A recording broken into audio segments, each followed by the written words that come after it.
Deeper love, exploring the context of 1 Corinthians 13.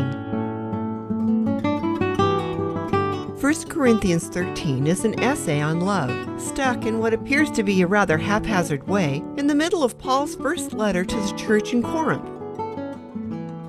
While it's read at almost every wedding, it was not intended as a manual for marriage. It was meant specifically for the bickering members of the Corinthian congregation who couldn't seem to get along with each other and were using their spiritual gifts in very unspiritual ways.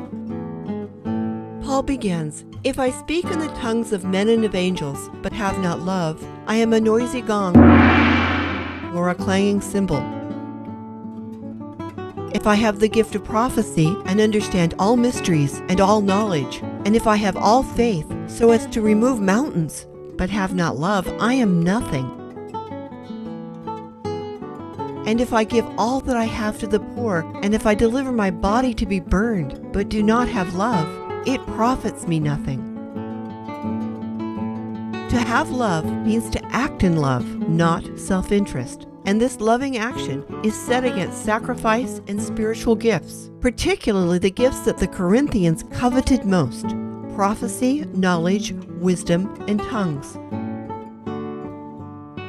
You see, every spiritual gift can become abusive if we exercise that gift without acting in love, making it worth nothing. But there's more to having love than just not recklessly wielding our spiritual gifts as we manipulate others. To have love means to act lovingly, to be yielded to the Spirit in love rather than acting on our own, particularly in the difficult situations of our everyday lives. Love in this definition is not a feeling or an idea or even a motivating factor. It is a constant behavior. In other words, no matter how hard I think I'm working for God to save the world and how much I sacrifice my life, time, and possessions to do so, if I don't act in love every day in the little things with those around me, all my grandiose service counts for nothing. How diligently do you serve God, then miss the mark completely by not acting in love in another area of your life? Remember, love is an action. It's what we say and do that matters.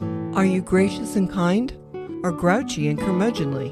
By reacting to difficulties without the grace of the Holy Spirit, we can ruin our witness to our family, our colleagues, our friends, and those around us. Next, Paul tells us about the character of love. First, love is patient and kind. In other words, love puts up with a lot, and it gives generously. Next, he talks about what love is not. It does not envy, nor boast, nor is it proud. It is not rude, nor self-seeking. These first 5 are aimed squarely at the Corinthians, with their strife and rivalry, and the divisions arising from the favoring of one teacher over another. Love does not promote rivalry or competition among believers, either to seek a better position or to curry other people's favor. Love actually seeks to serve others regardless of its own desires. More importantly, love does not manipulate or do things out of self-interest, nor does it seek to be the center of attention. Our need to have our value affirmed by other people does not honor Christ. We get our affirmation from God, not from man.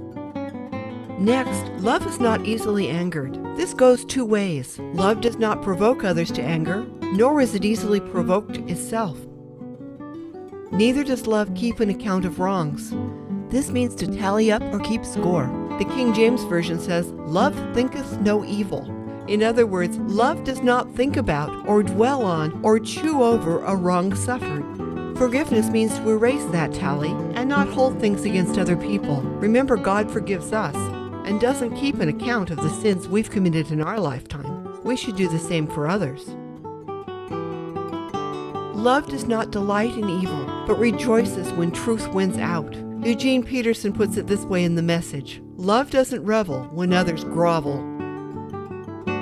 Love bears all things, believes all things, hopes all things, endures all things." That does not mean that love is gullible, nor that love always believes the best about everything or everyone. It means that love never ceases to have faith nor loses hope. This is why love can endure. Going on in verses 8 through 10, Paul says, "Love never fails, but if there are gifts of prophecy, they will cease. If there are tongues, they will be stilled.